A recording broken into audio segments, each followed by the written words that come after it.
Do you struggle in Rainbow Six Siege? Do you grind ranked relentlessly and somehow still struggle to climb to the rank that you want?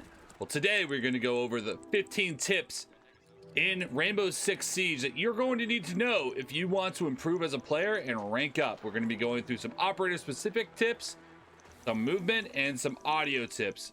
So we're going through all these and more today. We have more videos coming out like this, so you guys want more, make sure to drop down in the comments below and make sure to subscribe for more. Let's get it, baby. Tip number one, we're going to be doing silent drop. So listen to how loud this is. Enemies will hear that drop and instantly know that, hey, someone dropped blacktop. So one thing that you can do to mask that audio is you can do this. They're not really going to hear the drop. They hear the bullets, not gonna hear anything else. Or you can time it with a frag grenade, flash, or what have you. Just anything else that makes audio to hide your drop. And no one's gonna know I dropped there. So the reason you do that, so no one knows that you drop, and you might be able to catch somebody off guard. Tip number two, we're going to be talking about how to make grenade rotates. I've been asked this a lot, so this is how you do it. You're gonna want to angle like up against the wall like this, so you can kind of skim it across the wall to give yourself the best chance. You can do it direct, but that takes a lot of time and practice, and honestly, I mess it up half the time. So what I'd like to do is like this. It's like throwing a grenade against a ceiling, but you're throwing it against the wall. So in fact, I think that this is easier to throw against a wall than it is a ceiling. And the reason you do that, obviously, is a quick little rotate. Tip number three, as Iana, clone baiting. So you pretend like you're using a clone, so they think that you're coming in like with a clone like so, but in actuality, you're just swinging them with your gun. The trick here is you want to wait for that last sound to go all the way through, and then you cancel.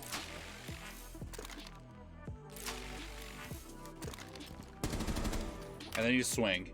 Use that around an enemy, around a corner. They're going to push out thinking, oh, he's on his clone. They're going to push out, not realize that that's actually a clone, and you're going to be able to take them out. Tip number four is drone baiting. So what I mean by drone baiting is, let's say there's an enemy right here ready to swing me.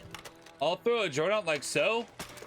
They think I'm going to drone as I swing. And the reason you do that is a lot of enemies will see you throw a drone and they think, oh, this is someone that's not paying attention, and they'll start to swing out, or they'll just hold their position. And then you, if they do hold their position, you can get on your drone and actually use it. But if they do swing you, you're ready for a gunfight. So throw it out early and see if they swing. So again, very simple.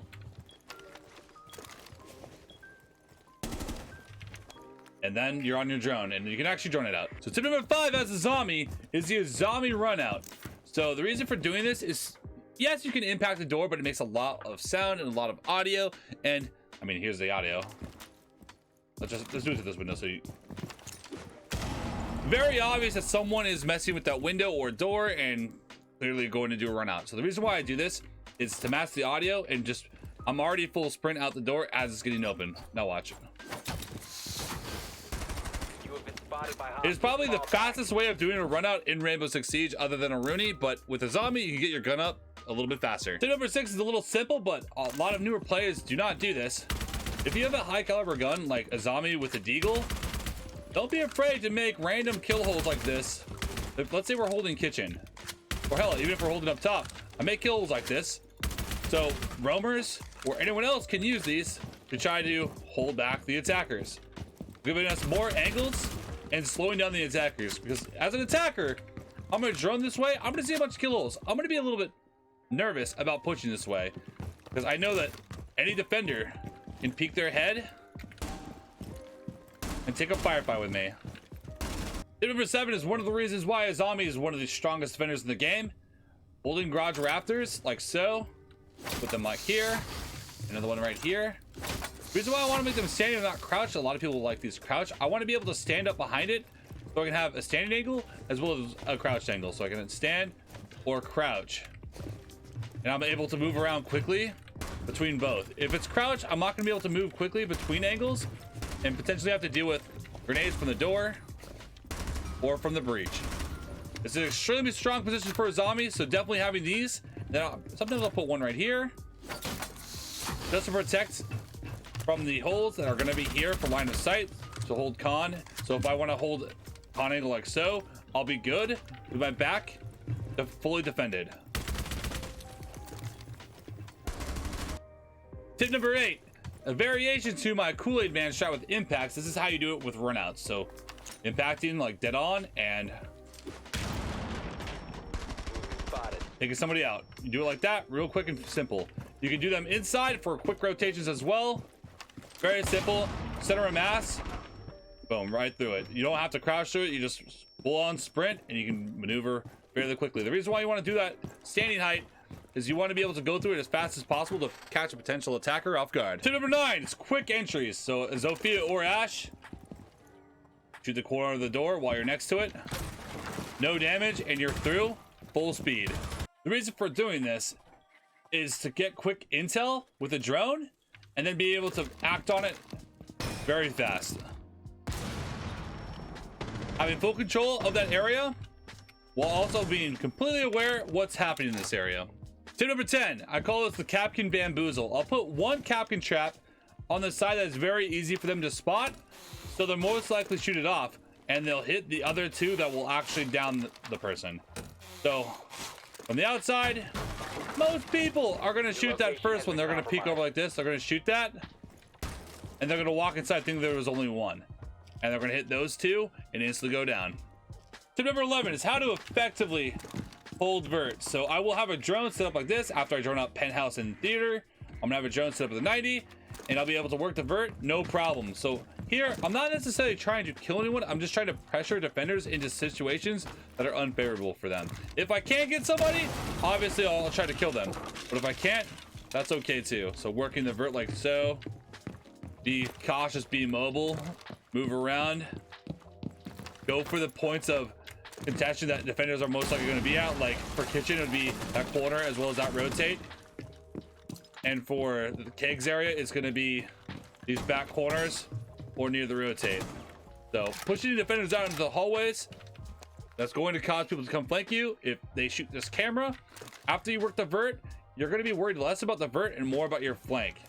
You will be able to farm a free kill if you just play cautious and play off your audio. Tip number 12 is how to juggle the Thunderbird heals. So a lot of people don't know, if it plates one down, you have to wait for it to go all the way up. Wait for this. I'll heal. It'll take a long time for it to come all the way back, but I can pick it up and redeploy it to activate that heal much faster, and I'll get healed like so. A lot of times the Thunderbird, if I'm playing aggressive or playing as a roamer, I'll leave 2 on site and leave 1 in my pocket so I can heal on the fly. Tip number 13 is how to rush as Amaru. So I'm going to have a drone where I plan on entering. Make sure that I'm not going to die instantly the second I fly through a window or a door. Making sure I'm good for at least a couple seconds around me. And I'm good. And I go right in. Pushing in. Taking aggressive firefights. Way faster than the defenders expect me to be there. Tip number 14 is how to deal with a hatch if it is cated. So a lot of people don't know that you are able to swap your Hibana pellets. So I've been shooting Hibana pellets at the ground like so, not at the hatch. But this will get a K-Claw that is anywhere around it, it will destroy the K-Claw. If it's anywhere on this side, it will destroy it. If it's on the other side, these Hibana pellets will destroy it. And the K-Claw will go off, and I will be able to open the hatch with 4 pellets if it's reinforced. No problem. And if the hatch is cated and you're ace, you can just put 2 HR just like so. And as long as it reaches the end, it will open the hatch fully. Tip number 15, as Cade trying to counter that, I'm going to place a K-Claw here. So the Hibana will have to shoot it from there. And if I do that, Hibana will physically have to come inside kitchen. And when they come in, I can either try to fight them at the holes, or I'll be able to get them with a nitro. All right, guys, that is it for today. If you guys want more tips and tricks, make sure to show some love in the video. Drop a sub, leave a comment, and make sure to throw a like. We got more tips, guides coming out on how to play, especially with Operation Solar Raid right around the corner near the end of the month / early December, I believe. For those of you that are completely new to the game or returning players, this season should be a banger. Hope to see you guys there. Until next time.